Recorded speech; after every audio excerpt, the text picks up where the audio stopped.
Yo, I can't stand a fucking jealous bitch, yo. It's like I always attract these fucking jealous, demonic, envious fucking spirits. I was just thinking about when I worked on my last job. I can't say where the job was at because, it's never good to broadcast your issues about a job because other jobs could look at that and don't want to hire you. But fuck that. When I say these bitches, it was a whole warehouse. I drove though. I just had to come in the warehouse to get my phone and get my my press pack. But anyway, that was a whole nother issue. And I don't know. It's not me that's saying, oh, they jealous of me. Yo, that whole fucking warehouse acted like they was so fucking jealous of me. And I had two dykes. I had one dyke started some shit with me in the bathroom. All right, let me tell y'all how that shit went. All right. Apparently, the area that I got the job from, they hire a lot of other people in the area or whatever. And the job, again, I'm not going to name who, like what company they are, but they known for hiring people and they only keep you a certain amount of months and a certain amount of time before they let you go to keep starting this cycle or some shit, something. I didn't give a fuck or whatever. I know I was making $21 an hour, and them bitches hated it. But the point I'm trying to make is, I don't know what it is. I don't say nothing. I don't bother nobody. Just my whole fucking presence just upset people. First fucking issue I had in there, and you talking about a fucking warehouse with mad different departments. How do y'all even notice me? What the fuck is going on? I come in, I mind my business, but it was something about my presence that rattled these motherfuckers. So the first incident was a gay guy. He worked in the warehouse. I'm a driver. But that man, he just stalked me and he hated how the guys in the warehouse, just if they said hello. Remember, I don't know who sent this memo, like this letter out around the world, but it's don't give her nothing. Don't show her no love. Don't isolate her. Make her feel abandoned. Everything is this humiliation ritual. How can we set her up? And yo, where would this world be without me? Cause would these people just leave me the fuck alone? You work, let me work, and get the fuck on. For people not to be interested in somebody, they sure pay a person a whole lot of motherfucking mind. But anyway, this gay guy, he just thought I was supposed to stand there and take his fucking scrunchie. He had his face all balled up like a fucking sponge. His hands all crossed, and he be looking at me like Medea, like mm. And then this is what his problem was. We had different apartments, like I said. I drove the regular little box truck or whatever, but like they had niggas in the part of the warehouse driving them big shits, like so it's different apartments. You got older guys, you got different age ranges or whatever. But the guys was always nice to me. I wasn't single during the time. I'm not a flirtatious bitch. Like, get the fuck out of here. You feel me? One dick at a time. But they was so nice, and it was this one guy. He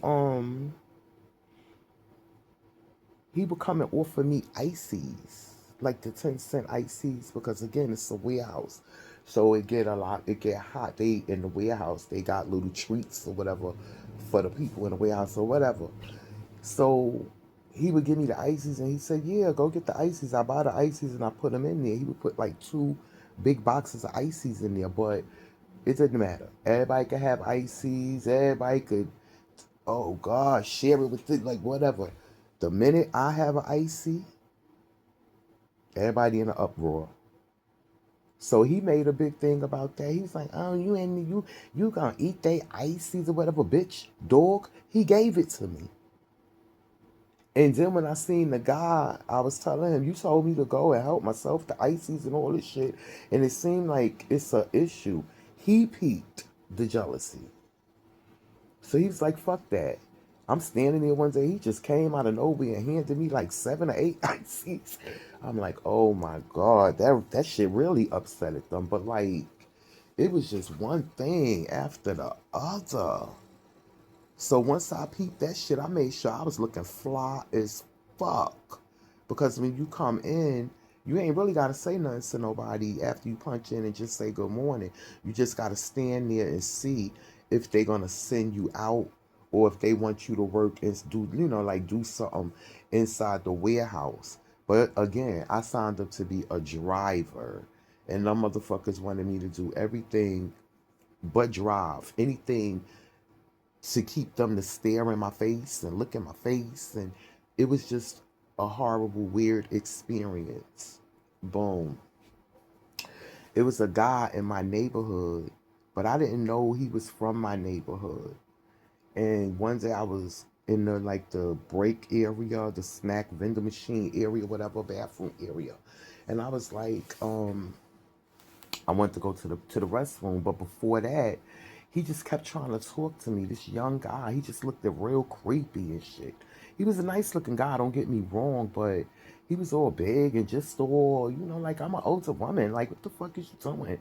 He was just like going real hard, real hard. So one day when I came into work,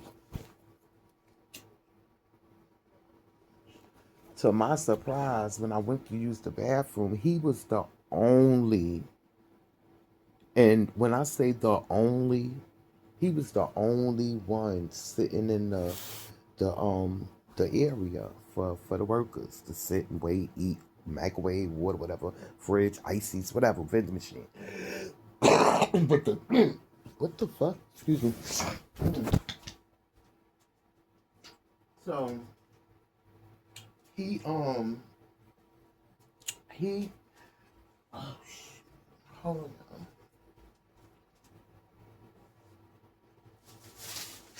So he was over there. He was the only one in the thing when I walked in there. And I already told y'all how he creeps me the fuck out. So that shit really fucked my head up when I ran in there to use the bathroom. And he was the only one sitting there. So I go into the bathroom, but I lock the door. And I made it in the bathroom to use the bathroom. By the time I came out and was standing near the sink, I hear somebody banging on the door. Like, how you yank a doorknob and you can yank it or whatever, shake it or whatever, and banging. So I go open the door and go back to the mirror, wash my hands and do what I was doing. It's this dyke ass bitch, light skinned dyke ass bitch. The first dyke that was the boss, I'm gonna tell y'all about her. But anyway, at this point in the bathroom, it's one of the workers, and she like a boy dyke. Like, she was pretty, she was cute, but she was like a boy dyke or whatever. But anyway, she came banging on the door, whatever, whatever. I opened the door. After she came in the bathroom, I just hear the bitch saying, "The fuck the door lock for?" or whatever. So now I'm like at work, and I'm like just trying to figure everything out. Like, what the fuck? Bitch, you in the bathroom. Like, what the fuck? But it's like, soon as she seen me, it was all this, oh gosh, what the door doing, like, and I wish the fuck I would have stood there and explained to her. But okay, anyway, that was the issue. So we got the gay guy mad because the man was liking me, giving me the ices and shit or whatever. We got the dyke ran down in the bathroom or whatever, hysterical, like, why the door locked? Bitch, it's locked. It's a bathroom. It got a lock on the door, right? To be locked. But I didn't feel the need to have to explain a motherfucking thing to her. And the reason why I locked the door, I told y'all, because that guy that kept trying to talk to me and I didn't like him, he was the only one sitting out there or whatever. Anyway, Here we go to the third one. The third one was, like I said, divorce. But I don't know. I don't know about all of that. Like, because they get tricky with that. She was fucking my head up with that. Bottom line, she liked me, right? But she told me some shit to the effect how she can't really be seen talking to me, or the people gonna think, oh, the people gonna think she doing some type of favoritism or whatever. Bitch, shut the fuck up. You just be talking about me, period. You're threatened by me. You have a problem, like, you had a problem with me, please, for a minute now. So basically, it was just weird. It was so fucking weird. They didn't like me. They didn't want nobody to like me. Anybody that liked me. It was just a very hostile situation, but I just made sure I shitted on them bitches every morning. I got like over 40 pair of fucking form shades and shit. I was clocking them shits. I was fucking them bitches up with a different pair of shades every day, but I didn't have to look at them, and I would just be standing there or whatever.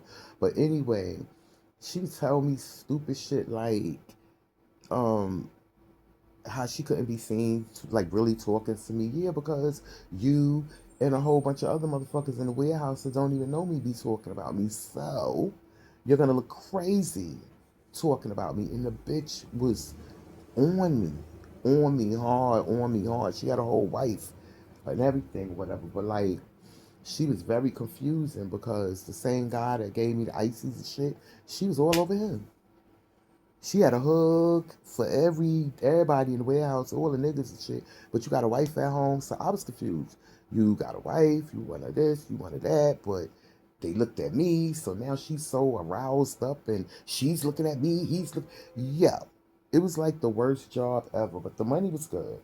But it was crazy, and it's fucked up. Like, god damn, wow, two fucking dykes and a motherfucking two dykes and a fucking one gay guy. God damn it. I ain't get fucking 7 words out.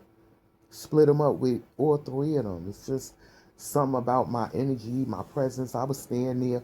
You got a crowd around to get your equipment or whatever. And they turned that into a game. Anything black people got a position, um, it's gonna be very fucked up. It just is. It's gonna be a lot of grandstands, and um it's just not gonna go like it's always gonna be something. And then she had other girls, her little minions, and they had to stand up under her while she give up the equipment, and they trying to shadow her and be the next up. And listen, I was there to just get that motherfucking 8 hours or 21 hours a motherfucking hour and get the fuck on. I wasn't even available. I wasn't there for no nigga, no bitch, no pussy, no nothing. Load my shit up and let me get the fuck on, but they just didn't want me to do that in peace. I told that bitch, I was like, yo, the agency that got me the job or whatever, they was like, if I bring them my first pay stub, they'll give me $100. Them bitches rather went to the Twilight Zone before they gave me that motherfucking letter to get that $100. I'm telling you, I go through it even at the job. It's like everywhere. Only one I could think of sending out this memo hurt Tasha. Don't give Tasha nothing.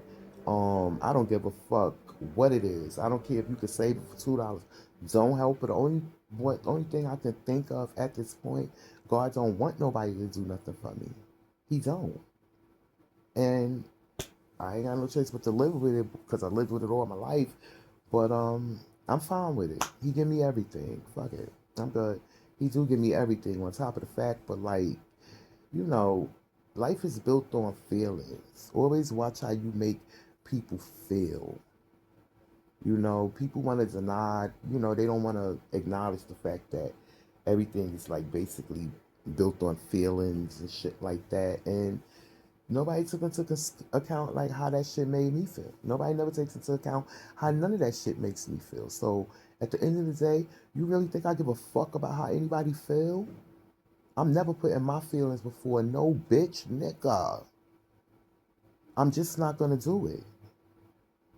I've been there, done that, and I refuse to do it. So I don't give a fuck who you are.